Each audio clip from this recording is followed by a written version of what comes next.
Hello guys, welcome back to my channel. Today is going to be another Amazon update and I wanted to go back to doing them vlog style like this, so I'm going to do regular little updates into my camera like this and then edit them all together so that you get kind of a continuous update of how the journey is going. So today's announcement is that we now have 2 products live on Amazon. I think I mentioned in a previous video that one of them is made in Australia and the other one is made in China. So we've got 2 different things, 2 different spaces. The China one is in the pet space and the Australia one is in the health space, so they're totally different, but that's kind of our plan, is to experiment with stuff. And the thing that I think is so cool about Amazon Australia is it is so easy to rank, so like to get high for search terms compared to America or Europe or somewhere. It's so easy. So that's kind of our plan, is to be an early mover person and really establish ourselves there. Obviously it means we can also do market testing, so we're going to be rolling out probably some other versions of these products as we go along. But basically it's very exciting. We have 2 products live in the Amazon store. Woohoo! Guys, I feel like so much has changed since we last spoke. I know last time I came on here to talk about products, we had launched 2 products, the pet one and the health one. And since then so much has changed. We have decided to, because it's so easy to rank on Amazon, we have decided to launch like literally like 100 products.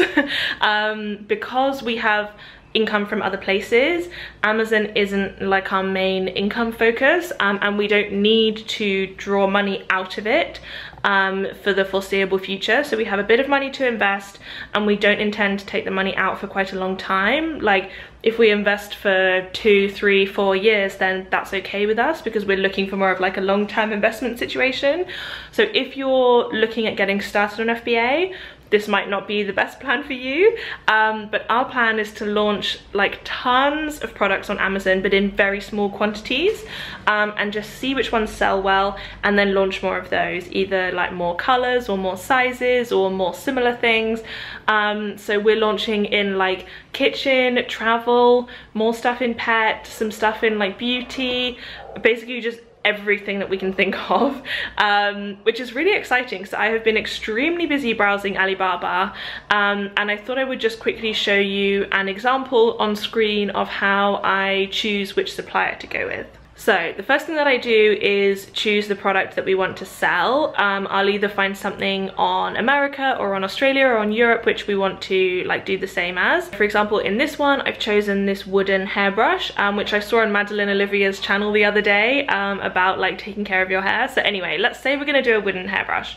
So I found one here that I like, and then if you go onto Alibaba and type in wooden hairbrush, you will discover like literally the identical one for like a couple of dollars. It's crazy how everything on Alibaba is basically just shipped straight to Amazon. So pretty much everything that you see on Amazon, some sellers are customizing things, and that will be our plan long term, is to customize it based on product reviews and that kind of thing. But in the short term you can find the exact same thing. So I will look for suppliers that have decent photos, and then I'll send them a very short message which just says like, hi, we're expanding into hair products, and can you let me know your prices? And I'll normally ask for prices for a very small amount, like maybe 50, and then prices for about 1,000, which is probably what we'd reorder if the 50 sell well.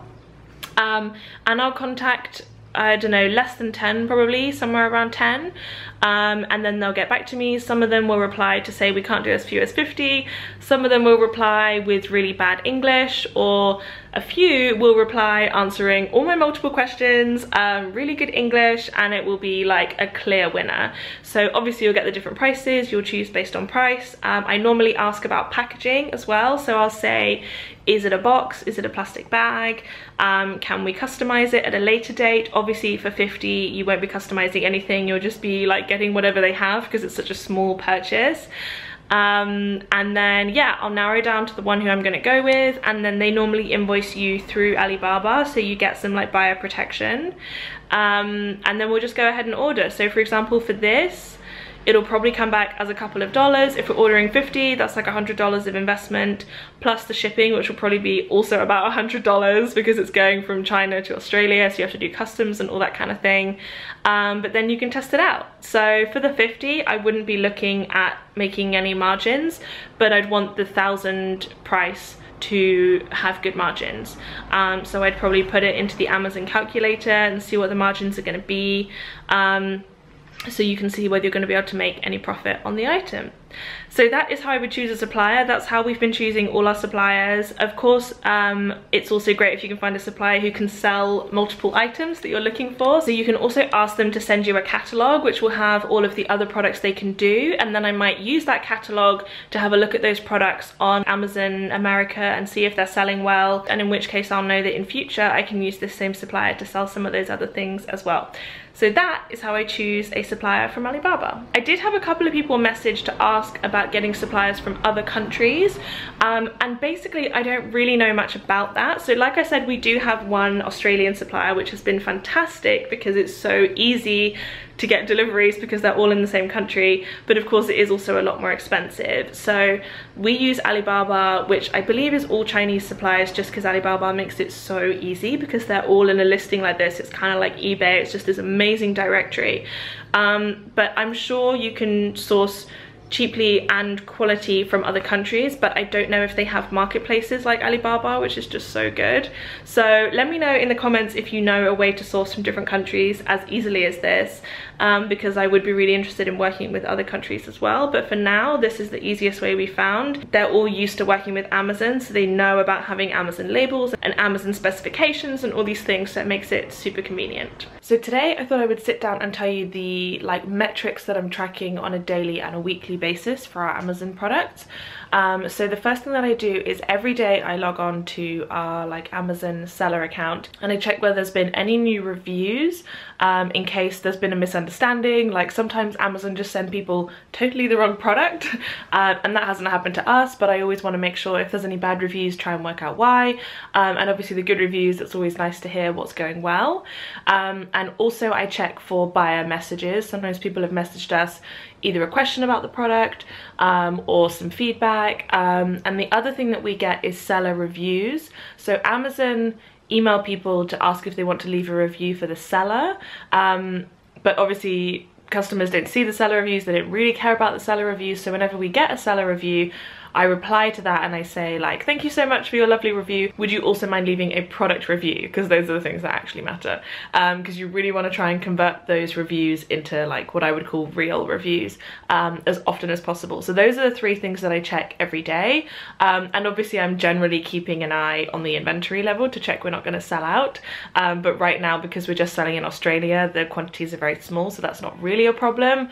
But if you're selling in America, then that is very important. And if you sell out of product, all your hard work is ruined, because your ranking will be trashed, because Amazon really hate it if you sell out. So that's kind of a separate thing. I know that online you can get calculators, to basically just a downloadable spreadsheet to check how many days of inventory you have left, because of course if you're ordering from China, then you have 30 days, 60 days reordering process, so you need to be really ahead with when you're reordering.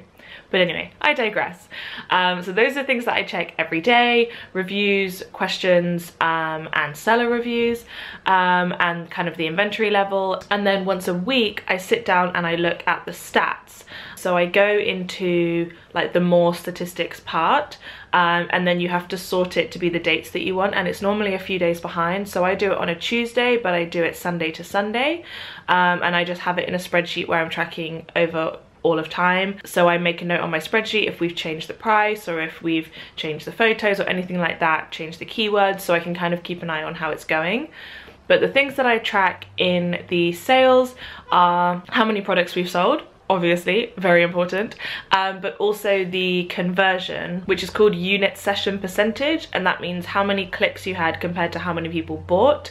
And obviously you want to keep that really high, because that's how Amazon decide whether to show you to other people. If your conversion is really good, Amazon's #1 priority is people to buy. They want to show people the things that are correct to buy. So it's really important to try and get that higher if you can. So I track that over time, I track the sales over time, and then I also check how we're ranking for our chosen keywords. So I log on just to normal Amazon as a normal customer, and I type in some keywords related to your product. So for example, if you're selling saucepans, then you might track for saucepan, stainless steel saucepan, cooking pan, you know, whatever. Maybe you want to track for like 5 or 6 things, and I track what page it's on and where it's on that page. So if it's number 3 on page 1, then I call it 1.3. If it's number 4 on page 2, then I call it 2.4, and I track those over time so we can see as we get sales or as we play around with our keywords how that's affecting the ranking. Oh yeah, I nearly forgot a quick little tip which I got from a really expert seller that we know, is to never click on your own product when you're browsing Amazon, because then it looks like you're a customer who clicked on it but didn't buy, so it's bad for your conversion percentage. So if you want to look at your product, then go into your inventory as like a seller in the back end, and you can click on your listing through there to view your listing, but don't type in stainless steel pan and then click on your pan, because you'll look like a unhappy browser. So that is going to be it for this set of Amazon updates. I feel like I've already filmed tons of really chatty clips and I don't want this video to get too long, but in the next video I will be telling you about how many products we have launched so far. I have been hectic on Alibaba choosing our next suppliers for all of our next products for our like big mega launch, and how we're doing the shipping and handling, working with so many different suppliers, how we do the listings, like some tips for how to write a great listing. So all of that is going to be in the next video, so please don't forget to subscribe, and you will see that one when it comes out probably in a few weeks time. And as always, I do videos on every Tuesday, so I hope you will enjoy them as well. Thank you so much for watching. Good luck with your Amazon store, and I'll speak to you next week. Bye.